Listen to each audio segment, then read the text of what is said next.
राधे राधे। आशा करती हूँ कि आप सभी लोग खुश होंगे, स्वस्थ होंगे, मस्त होंगे। आज मैं आप लोगों को अब मैं कथा सुनाने जा रही हूँ। अपने हाथ में पुष्प और अक्षत अवश्य ले लें। एक समय एक व्यक्ति अपनी पत्नी को विदा कराने के लिए अपने ससुराल गया। वहां पर कुछ दिन रहने के बाद में उसने अपने सास ससुर से अपनी पत्नी को विदा करने के लिए कहा, किंतु सबने कहा कि आज बुधवार का दिन है, आज के दिन गमन नहीं करते हैं। वह व्यक्ति नहीं माना और हट कर बैठा कि बुधवार के ही दिन अपनी पत्नी को विदा करके मैं ले जाऊंगा। अंत में उसकी पत्नी की विदा कर दी गई और वह नगर को चल पड़ा। राह में उसकी पत्नी को प्यास लगी तो उसने अपने पति से कहा कि मुझे बहुत जोर से प्यास लगी है। तब वह व्यक्ति लोटा लेकर रथ से उतरकर जल लेने चला गया। जैसे ही वह व्यक्ति पानी लेकर अपनी पत्नी के निकट आया तो वह यह देखकर आश्चर्यचकित रह गया कि ठीक उसकी ही जैसी सूरत वाला, उसकी जैसी ही वेशभूषा वाला एक व्यक्ति उसके पत्नी के साथ रथ में बैठा हुआ है। उसको अत्यंत क्रोध आया और उसने कहा कि तू कौन है जो मेरी पत्नी के निकट कैसे बैठा है। दूसरा व्यक्ति बोला, यह मेरी पत्नी है, मैं अभी अभी ससुराल से विदा कराकर ला रहा हूँ। वे दोनों व्यक्ति आपस में झगड़ने लगे। तभी राज के सिपाही आए और जो व्यक्ति लोटा लेकर जल लेने गया था उस व्यक्ति को पकड़ लिया और कहा कि चलो अब इसको नगर में राजा के समक्ष ले चलते हैं। साथ ही स्त्री से भी पूछा गया कि तुम बताओ तुम्हारा असली पति कौन है। अब पत्नी भी चुप हो गई क्योंकि दोनों ही व्यक्ति एक जैसे थे। वह किसी प्रकार अपने पति को नहीं पहचान सकी। तब वह पत्नी, वह स्त्री बुधवार भगवान को याद करने लगी, गणेश भगवान को याद करने लगी। वह व्यक्ति भी ईश्वर से प्रार्थना करने लगा और बोला, हे परमेश्वर, यह कैसी लीला है, सच्चा झूठा कुछ भी पता नहीं चल पा रहा है। तभी आकाशवाणी हुई कि हे मूर्ख, आज बुधवार के दिन तुझे गमन नहीं करना था, तूने किसी की बात की नहीं मानी। यह सब लीला बुद्ध देव भगवान की है। उस व्यक्ति ने बुद्ध देव से प्रार्थना करी और अपनी गलती के लिए क्षमा मांगी। तब बुद्ध देव जी अंतर्ध्यान हो गए और वह अपनी स्त्री को लेकर घर आया तथा बुधवार का व्रत वे दोनों पति पत्नी नियम पूर्वक करने लगे। जो व्यक्ति इस कथा को श्रवण करता तथा सुनता है उसको बुधवार के दिन यात्रा करने का कोई दोष नहीं लगता है। उसको सब प्रकार के सुखों की प्राप्ति होती है। भगवान बुद्ध की जय हो, भगवान गणेश की जय हो, भोले बाबा की जय हो। आज मैं आप लोगों को बताने जा रही हूँ बुधवार व्रत किसे रखना चाहिए और इस व्रत का क्या प्रभाव होता है। बुधवार का व्रत गृह शांति तथा सर्व सुखों की इच्छा रखने वालों को बुधवार का व्रत करना चाहिए। विशेष करके ग्रह की शांति के लिए यह व्रत किया जाता है। बुधवार का व्रत भगवान गणेश जी को समर्पित होता है। साथ में भगवान शंकर की भी पूजा की जाती है। इस दिन नवजात शिशु के हाथों से करवाए गए कृत्य से समस्त मनोकामनाएं फलवती होती हैं। पूजा का विधि विधान यह होता है कि इस व्रत में रात दिन में एक बार ही भोजन करना चाहिए। इस व्रत के समय हरी वस्तुओं का उपयोग करना श्रेष्ठ होता है। व्रत के अंत में शंकर जी की पूजा धूप, बेलपत्र आदि से करनी चाहिए।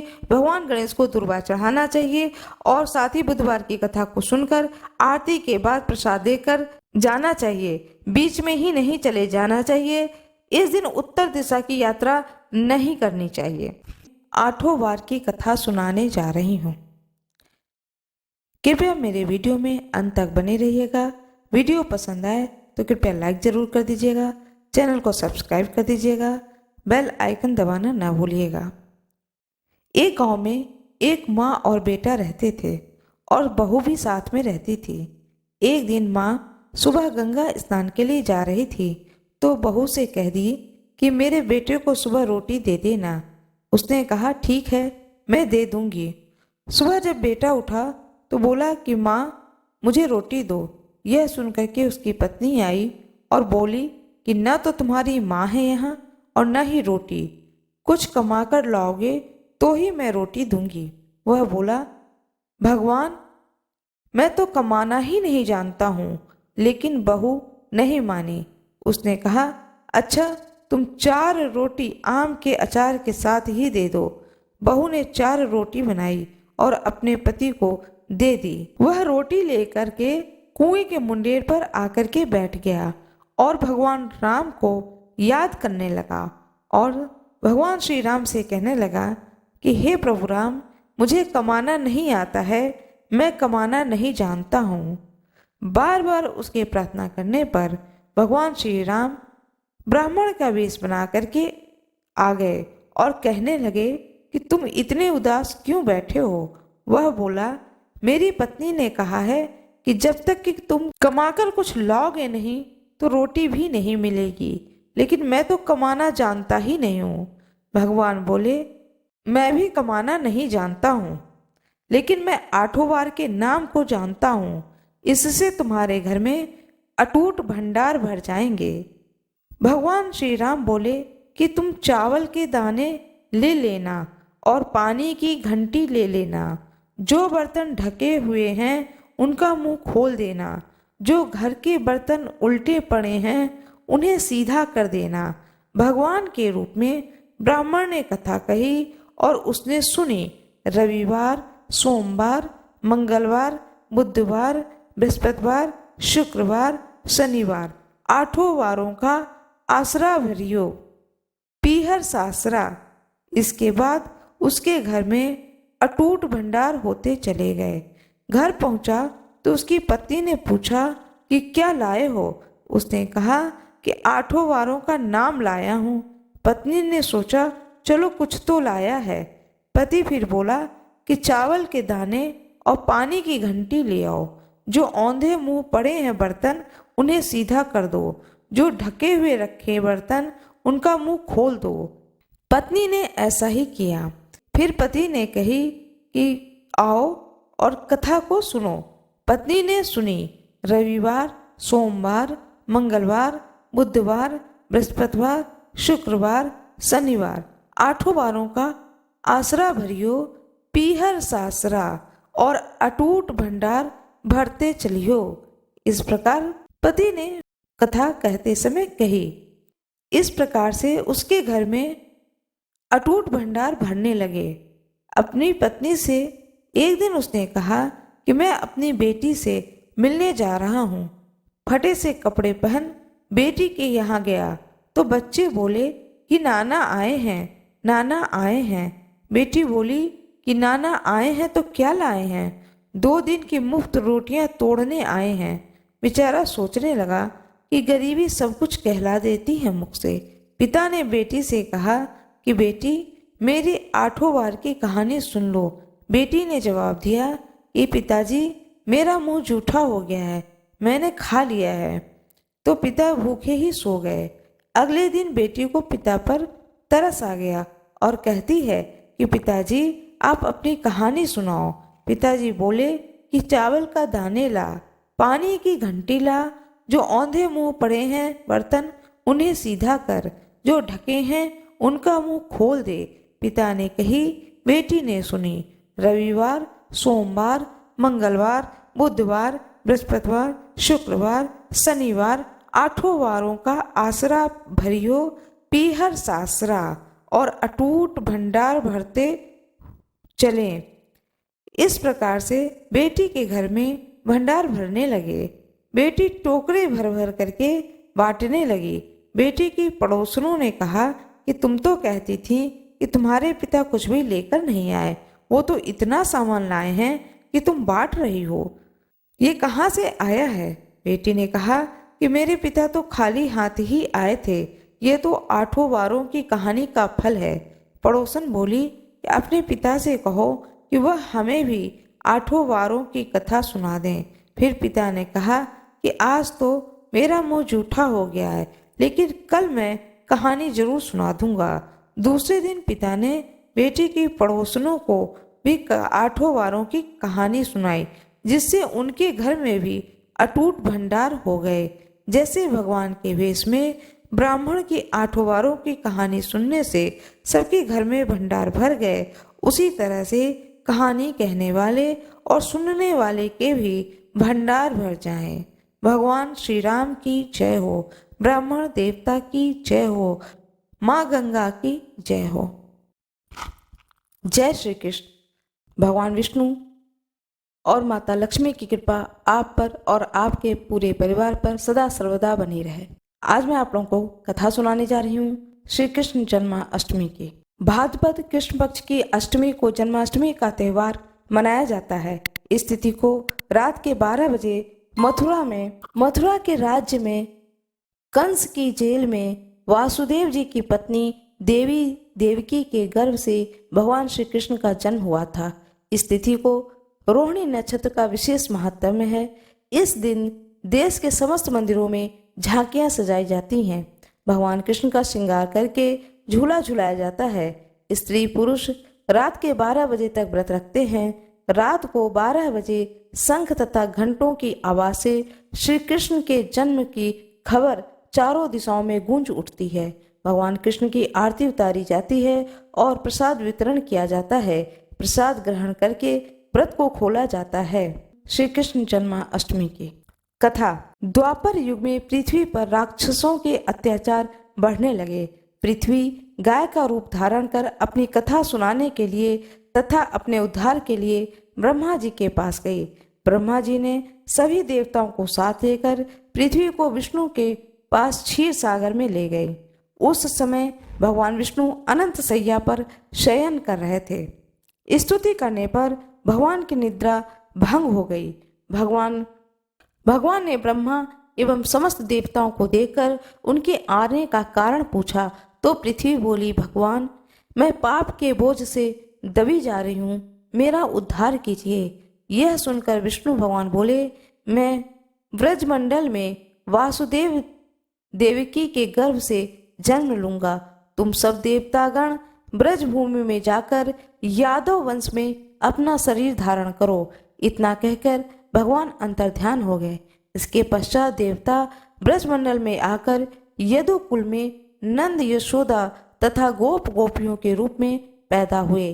द्वापर युग के अंत में मथुरा में उग्रसेन राजा राज्य करते थे।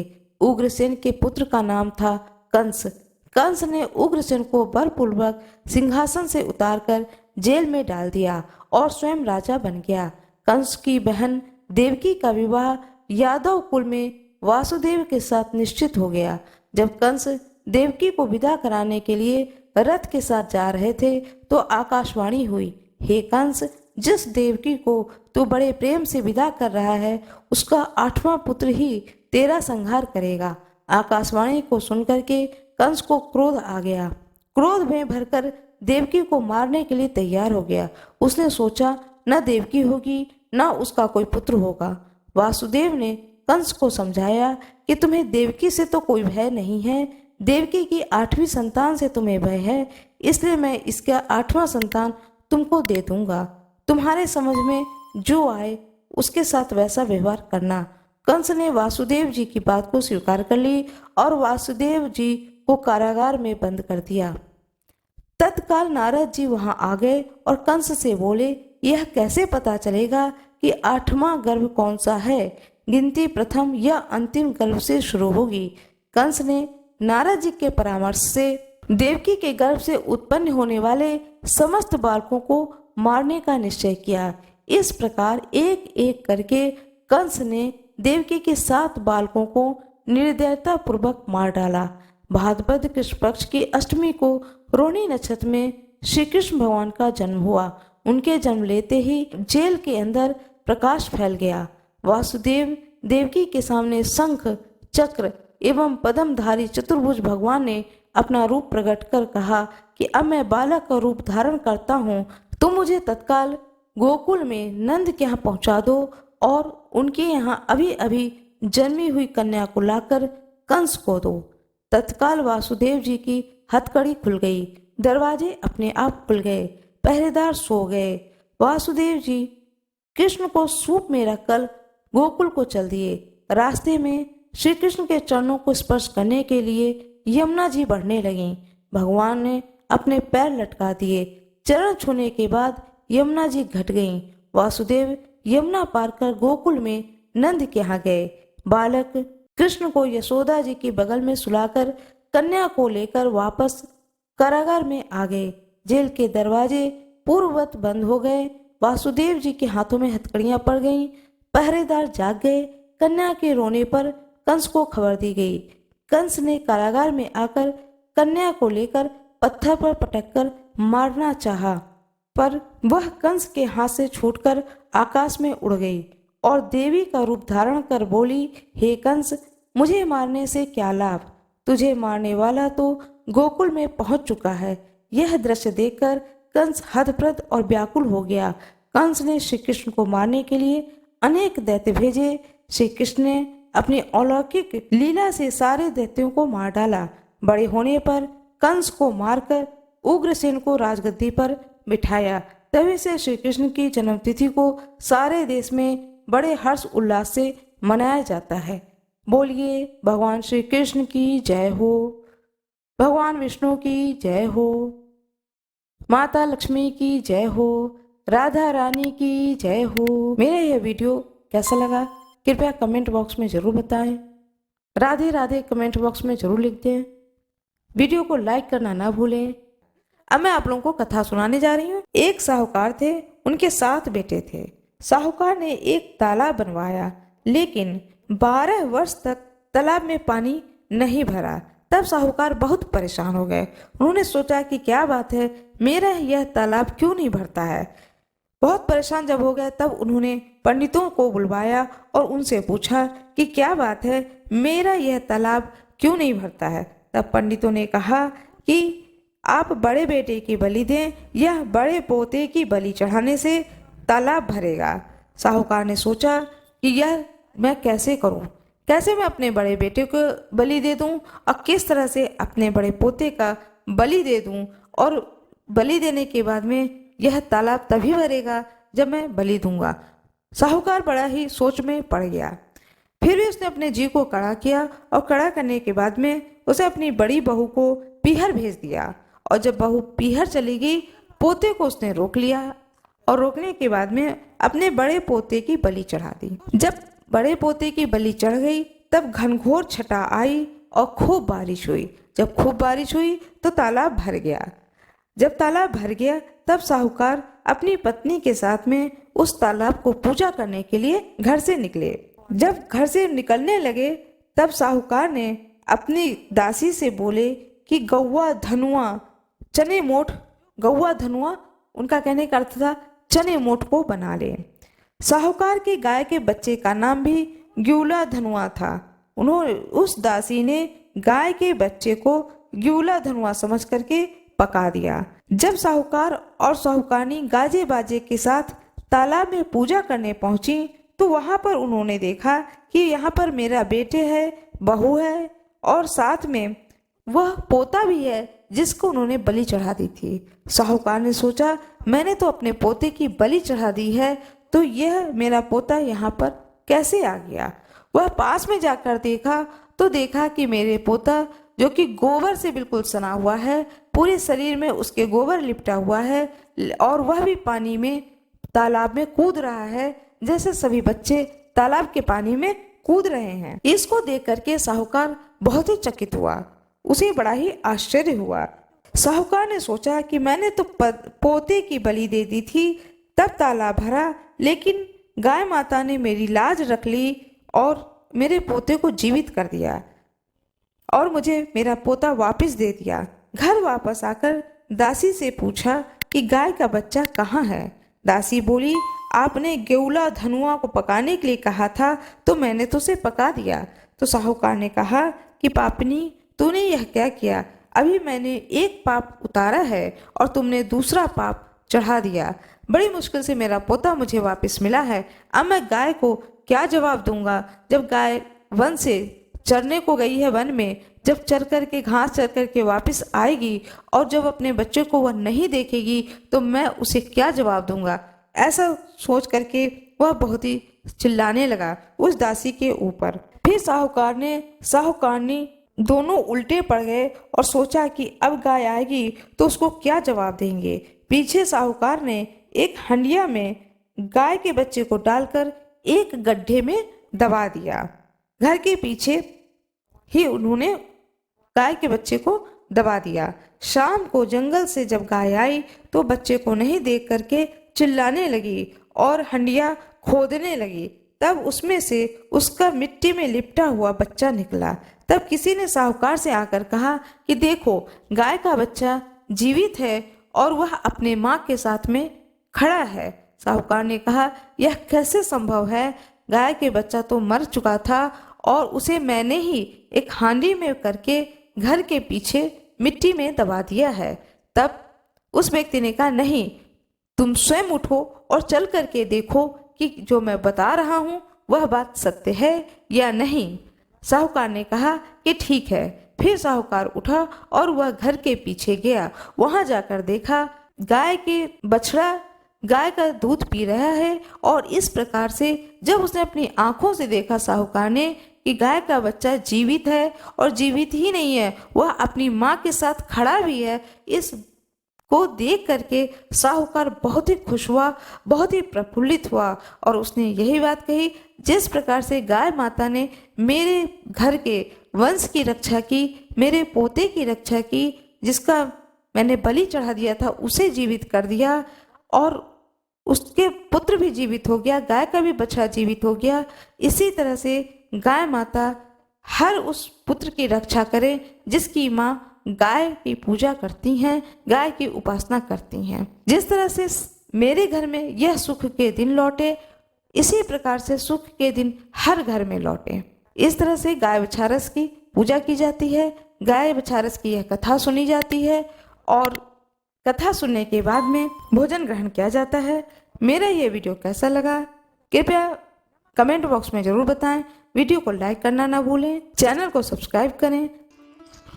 कुमकुम चंदन लेपित लिंगम अष्टदरिद्र विनाशक लिंगम तत्प्रणमामि सदा शिवलिंगम तत्प्रणमामि सदा शिवलिंगम। श्री शिवाय नमस्तोभ्यम। एक नगर में एक ब्राह्मणी रहती थी। उसके पति का स्वर्गवास हो गया था। उसका अब कोई आश्रयदाता नहीं था, इसलिए प्रातः होते ही वह अपने पुत्र के साथ भीख मांगने निकल पड़ती थी। भिक्षाटन से वह स्वयं वह पुत्र का पेट पालती थी। एक दिन ब्राह्मणी घर लौट रही थी तो उसे एक लड़का घायल अवस्था में कराहता हुआ मिला। ब्राह्मणी दयावश उसे अपने घर ले आई। वह लड़का विदर्भ का राजकुमार था। शत्रु सैनिकों ने उसके राज्य पर आक्रमण करके उसके पिता को बंदी बना लिया था और राज्य पर नियंत्रण कर लिया था, इसलिए वह राजकुमार इधर उधर भटक रहा था। राजकुमार ब्राह्मण पुत्र के साथ ब्राह्मणी के घर में रहने लगा। तभी एक दिन अंशुमति नामक एक गंधर्व कन्या ने उस राजकुमार को देखा तो वह उस पर मोहित हो गई। अगले दिन अंशुमति अपने माता पिता को राजकुमार से मिलाने लाई। उन्हें भी राजकुमार पसंद आ गया। कुछ दिनों के बाद अंशुमति के माता पिता को शंकर भगवान ने स्वप्न में आदेश दिया कि राजकुमार और अंशुमति का विवाह करा दिया जाए। उन्होंने जैसा कहा वैसा ही अंशुमति के माता पिता ने किया। ब्राह्मणी प्रदोष व्रत करती थी। उस व्रत के प्रभाव से गंधर्व राज की सेना की सहायता से राजकुमार ने विदर्भ से शत्रुओं को खदेड़ दिया और पिता के राज्य को पुनः प्राप्त किया और आनंद पूर्वक रहने लगा। राजकुमार ने ब्राह्मण पुत्र को अपना प्रधानमंत्री बनाया। ब्राह्मणी के प्रदोष व्रत के महात्म्य से जैसे राजकुमार और ब्राह्मण पुत्र दोनों ही के दिन फिरे, वैसे ही भगवान शंकर अपने दूसरे भक्तों के दिन भी फेरते हैं। भोलेनाथ के अभिषेक, रुद्राभिषेक और श्रृंगार का विशेष महत्व है। इस दिन सच्चे मन से भोलेनाथ की पूजा करने से मनोवांछित फल की प्राप्ति होती है। कोई भी लड़का या लड़की अपने शादी विवाह में जो भी अड़चने आ रही हैं अथवा संतान प्राप्ति की इच्छा से इस दिन पंचगव्य से महादेव का अभिषेक करना चाहिए। वहीं ऐसे जातक जिन्हें लक्ष्मी जी की प्राप्ति और कैरियर में सफलता की कामना हो, उन्हें दूध से अभिषेक करने के बाद शिव जी पर फूलों की माला अर्पित करनी चाहिए। मान्यता है कि ऐसा करने से भोलेनाथ अत्यंत प्रसन्न होते हैं और मनोकामना की पूर्ति करते हैं। हर हर महादेव। ओम नमः शिवाय।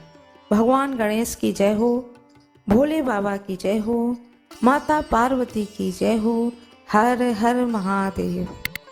मेरा ये वीडियो कैसा लगा कमेंट बॉक्स में अवश्य बताएं। कमेंट बॉक्स में हर हर महादेव अवश्य लिख दें। अनंत चतुर्दशी की कथा सुनाने जा रही हूँ। हाथ में पुष्प और अक्षत ले लें। महाराज युधिष्ठिर ने जब राजसूय यज्ञ किया तब उस समय मंडप इतना मनोरम बनवाया कि जल स्थल की भिन्न प्रतीत ही नहीं होती थी। कहीं से टहलते टहलते दुर्योधन भी यज्ञ मंडल पर आ गया और द्रौपदी ने यह देखकर उपहास कर दिया कि अंधों की संतान अंधी ही होती है। यह बात उसके हृदय में बाण जैसे लगी तथा बदला लेने की मन में दुर्योधन ने ठान लिया। कुछ दिनों बाद ही उसने पांडवों को बुलाकर द्वित क्रीड़ा में परास्त किया। हार होने पर उसने प्रतिज्ञा अनुसार 12 वर्ष का वनवास दिया। एक दिन भगवान कृष्ण जब मिलने गए तभी युधिष्ठिर ने यह सब वृतांत सुनाया और उसे दूर करने का उपाय पूछा।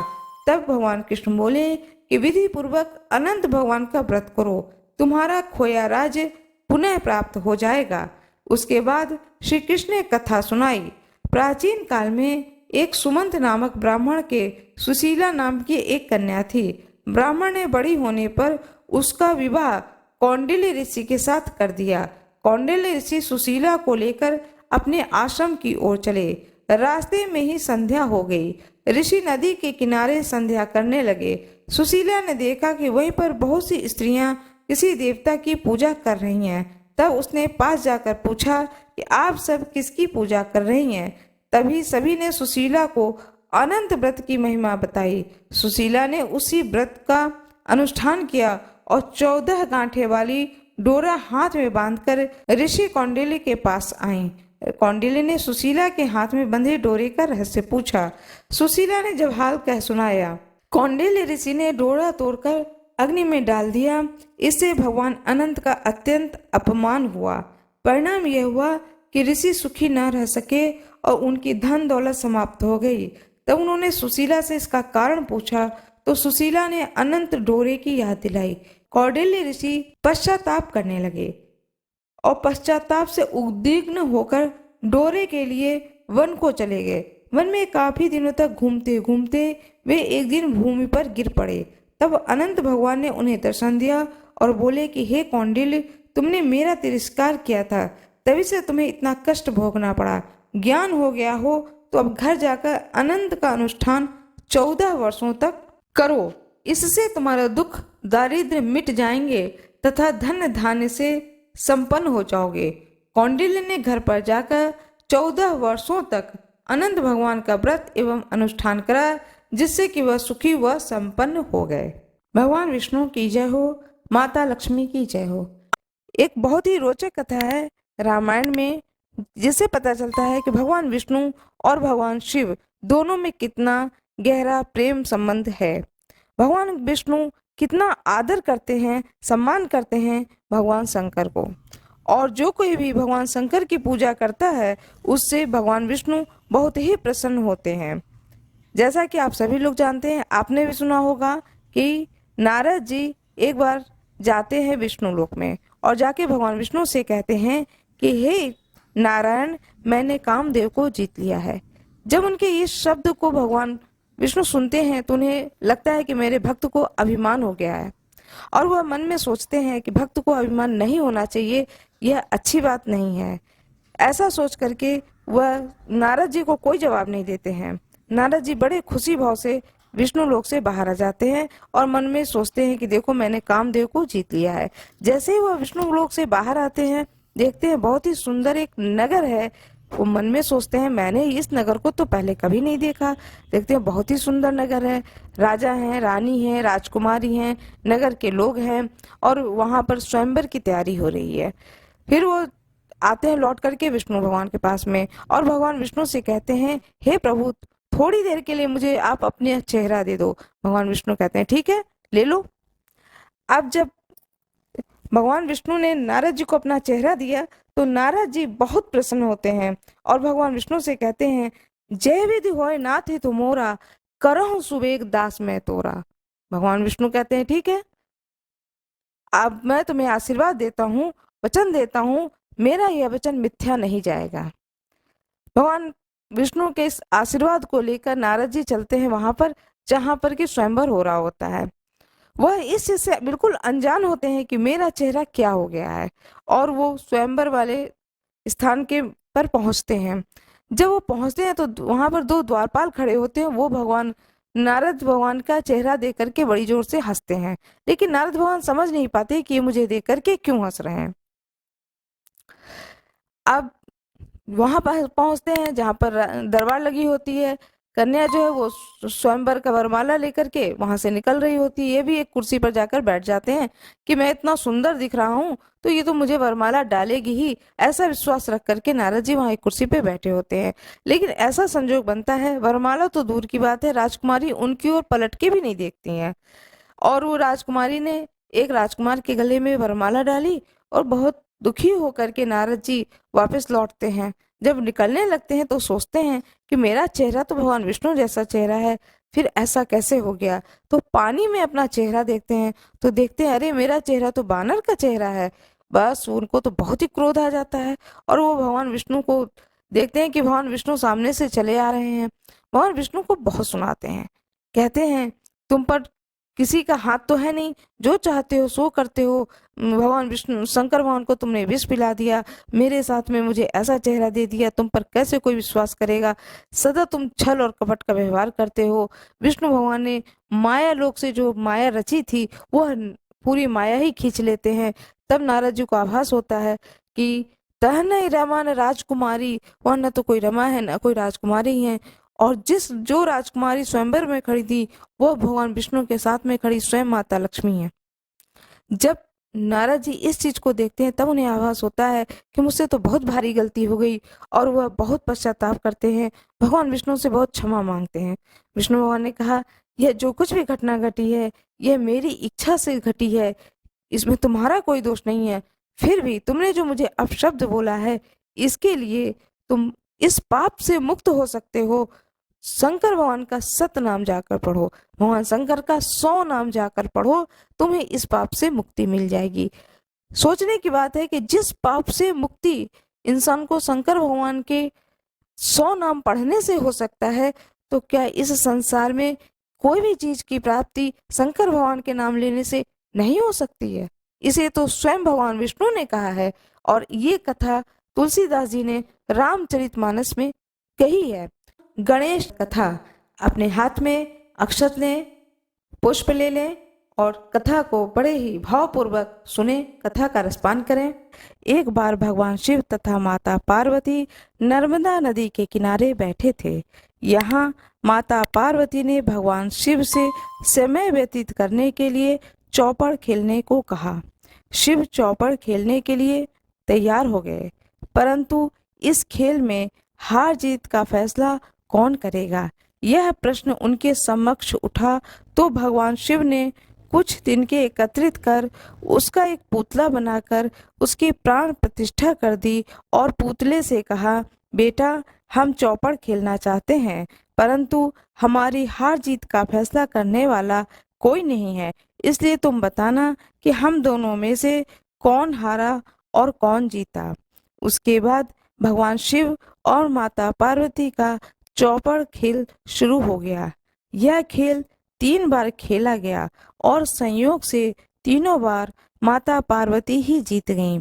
खेल समाप्त होने के बाद बालक से हार जीत का फैसला करने के लिए कहा गया तो उस बालक ने महादेव को विजयी बताया। यह सुनकर माता पार्वती क्रोधित हो गईं और क्रोध में उन्होंने बालक को लंगड़ा होने, कीचड़ में पड़े रहने का श्राप दे दिया। बालक ने माता पार्वती से माफी मांगी और कहा कि यह मुझसे अज्ञानतावश हुआ है, मैंने किसी द्वेष भाव में ऐसा नहीं किया है।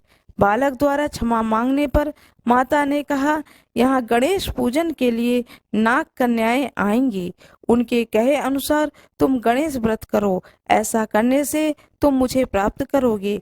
यह कहकर माता पार्वती भगवान शिव के साथ कैलाश पर्वत पर चली गईं।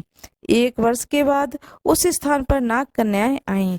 तब नाग कन्याओं से श्री गणेश के व्रत की विधि मालूम करने पर उस बालक ने 21 दिन लगातार गणेश जी का व्रत किया।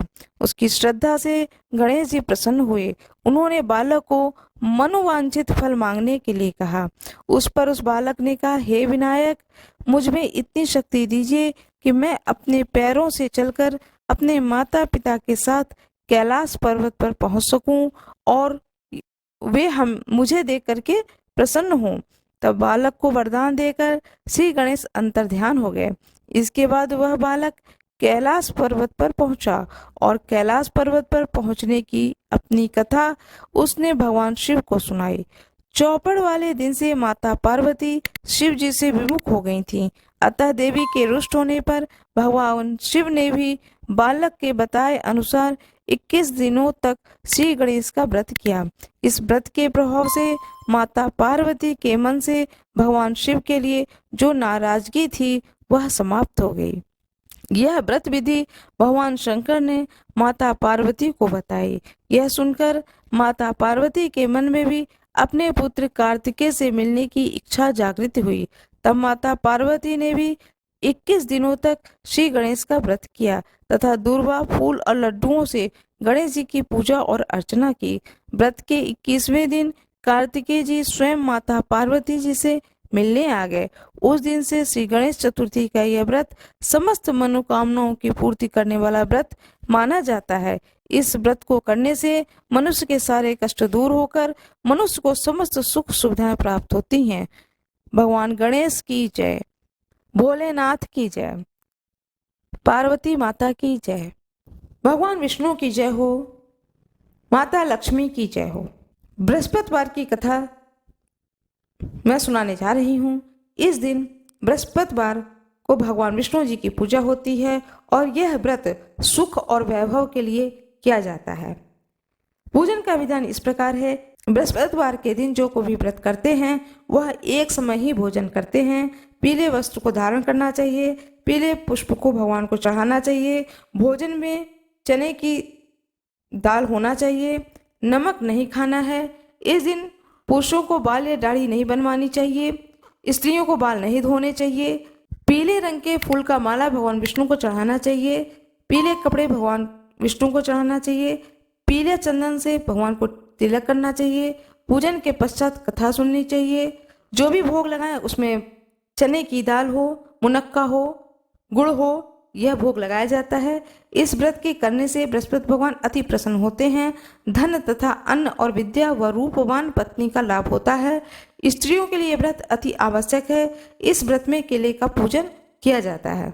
कथा सुनाने जा रही हूँ। अपने हाथ में पुष्प और अक्षत ले लें। किसी गांव में एक साहूकार रहता था जिसके घर में अन्न, वस्त्र और धन किसी चीज की कोई कमी नहीं थी, परंतु उसकी स्त्री बहुत ही कृपण थी। किसी भिक्षार्थी को कुछ नहीं देती थी, सारे दिन घर के कामकाज में लगी रहती थी। एक समय एक साधु महात्मा बृहस्पतिवार के दिन उसके द्वार पर आए और भिक्षा की याचना की। स्त्री उस समय घर के आंगन को लीप रही थी। इस कारण साधु महाराज से कहने लगी, हे महाराज, इस समय तो मैं घर लीप रही हूँ, आपको कुछ नहीं दे सकती, फिर किसी अवकाश के समय आना। साधु महात्मा खाली हाथ चले गए। कुछ दिन के पश्चात वही साधु महाराज आए, उसी तरह भिक्षा मांगी। साहूकारनी उस समय लड़के को खिला रही थी। कहने लगी, हे महाराज, मैं क्या करूं, अवकाश नहीं है, इसलिए आपको भिक्षा नहीं दे सकती। तीसरी बार महात्मा आए तो उसने उन्हें उसी तरह से टालना चाहा, परंतु महात्मा जी कहने लगे कि यदि तुमको बिल्कुल ही अवकाश हो जाए तो मुझको भिक्षा दोगी। साहूकार की पत्नी कहने लगी, हाँ महाराज, यदि ऐसा हो जाए तो आपकी बड़ी कृपा होगी। साधु महात्मा जी कहने लगे कि अच्छा, मैं एक उपाय बताता हूँ। तुम बृहस्पतिवार के दिन चढ़ने पर उठो, सारे घर में झाड़ू लगाकर कूड़े को एक कोने में जमा करो, घर में चौका इत्यादि मत लगाओ। फिर स्नान आदि करके घर वालों से कह दो कि उस दिन सब हजामत अवश्य बनवाएं। रसोई बनाकर चूल्हे के पीछे रखा करो।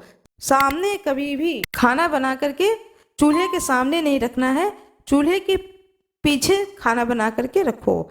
सायंकाल को अंधेरा होने के बाद दीपक जलाया करो तथा बृहस्पतिवार को पीले वस्त्र मत धारण करो, न पीले रंग की चीजों का भोजन करो। यदि ऐसा करोगी तो तुम्हारे घर का कोई भी काम तुम्हें नहीं करना पड़ेगा।